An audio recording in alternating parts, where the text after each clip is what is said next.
Mummy આજે શું બનાવો છો જમવાનું? આજે આપણે બનાવીશું ખમણ ઢોકળા.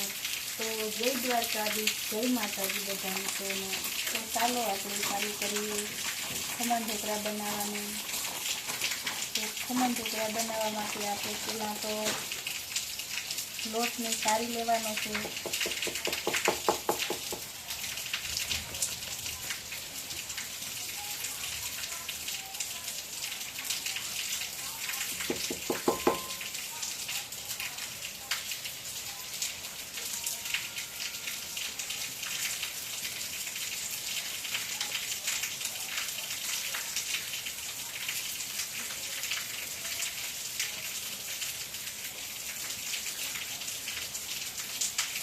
અને વાટકામાં આપણે ખાંડ ઓગળવા મૂકી દીધી છે.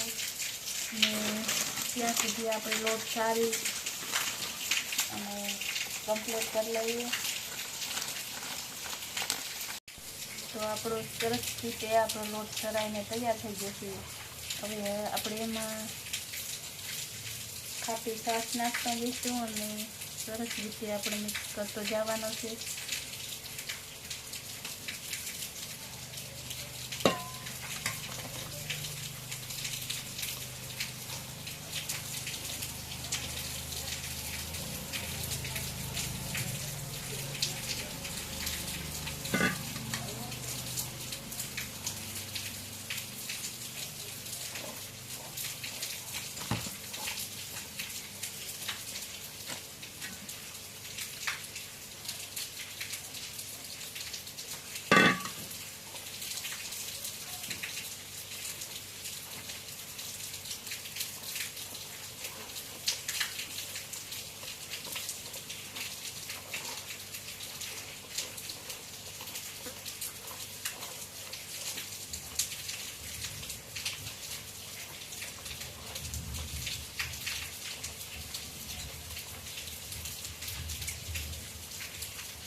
આપણે હમણાં લોટ બહુ આછો નથી કરવાનો, કારણ કે આપણે હજી એમાં જે આપણે ખાંડ ઓગળવા મૂકી છે એ પાણી પણ નાખવાનું છે.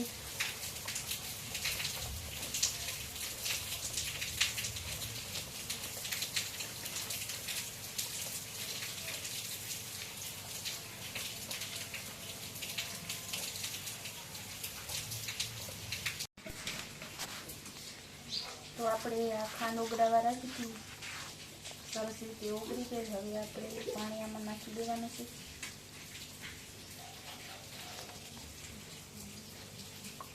કઈ ઢોકળી બનાવો છો? ખમણ ઢોકળા, સ્ટીમ ઢોકળી નથી. ખમણ ઢોકળા કા? મને એમ કે લાઈ ઢોકળી બનાવો છો.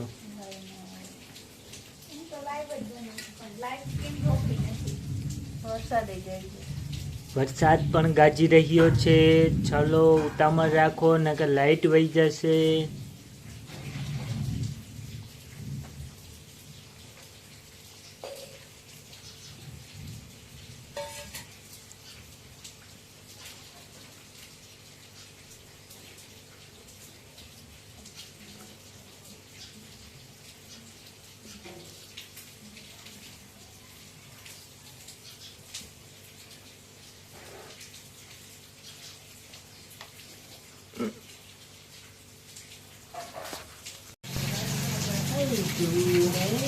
તો આપણો મિક્સ કરેલો લોટ બે ખાંડમાં આપણે અડધો અડધો કરી લેવાનો છે.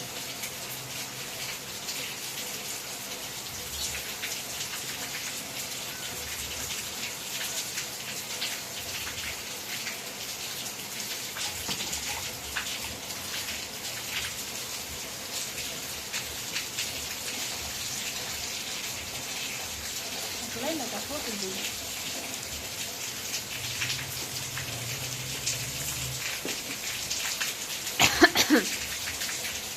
હવે આપણે એમાં નાખીશું લીંબુના ફૂલ.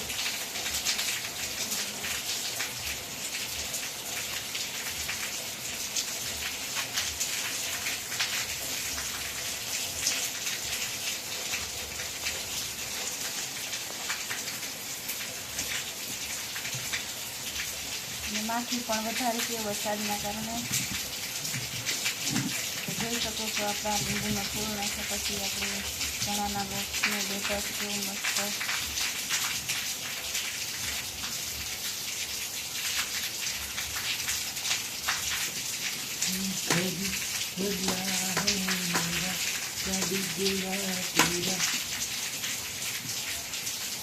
ચૂલો હળગાવો પડે ભૂલ જાય.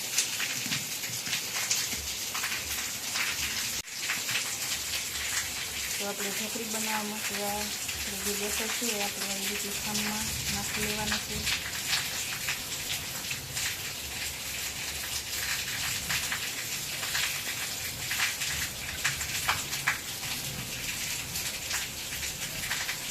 અને આપણે પાણી ગરમ પહેલાંથી થવા મૂકી દીધું એટલે ડાયરેક્ટ આપણે સીધવા મૂકવાનું જ રહેશે.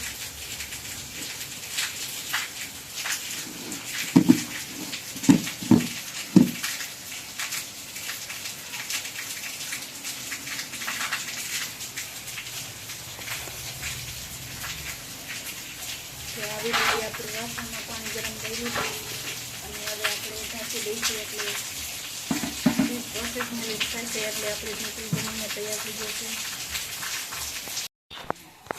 તો જોઈ શકો છો મિત્રો, આપણી ઢોકળી સરસ મજાની તૈયાર થઈ ગઈ છે.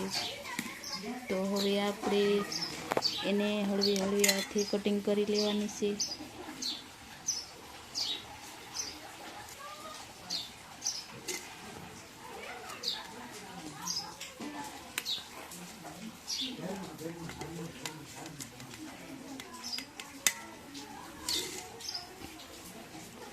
માખી પણ બહુ થઈ ગઈ વરસાદના કારણે.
તો કેવી સરસ મજાની આપણી ઢોકળી બનીને તૈયાર થઈ ગઈ છે. અને હવે આપણે વઘાર કરવાનો છે. આપણે મીઠા લીમડાનો અને રાઈનો, મરચું અને આલો મસાલો આપણે તૈયાર કરી લઈએ.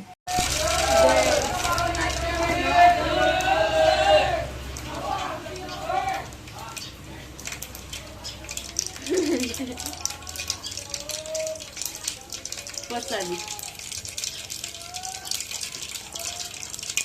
ગાંડા થઈ ગયા.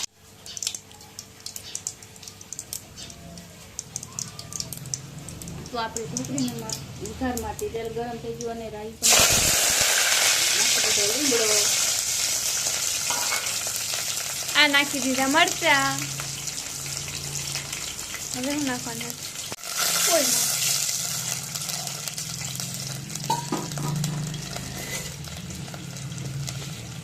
વઘારમાં આપણે નાખી દીધું થોડું પાણી અને હવે નાખીશું થોડી ખાંડ.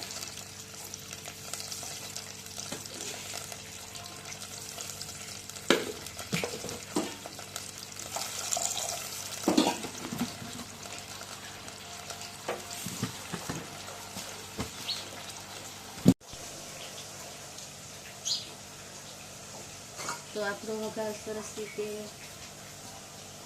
ઉકળી ગયો છે. તો જોઈ શકો છો. તો હવે આપણે ઢોકળી નાખ્યા વઘારને નાખી દેવાનું છે ધીમે ધીમે.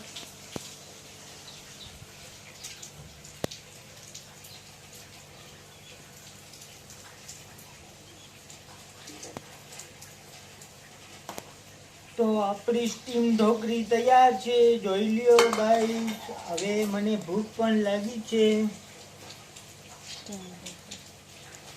થૂકવું પણ આવે છે, થોડું થોડું મોઢામાં પાણી પણ આવે છે.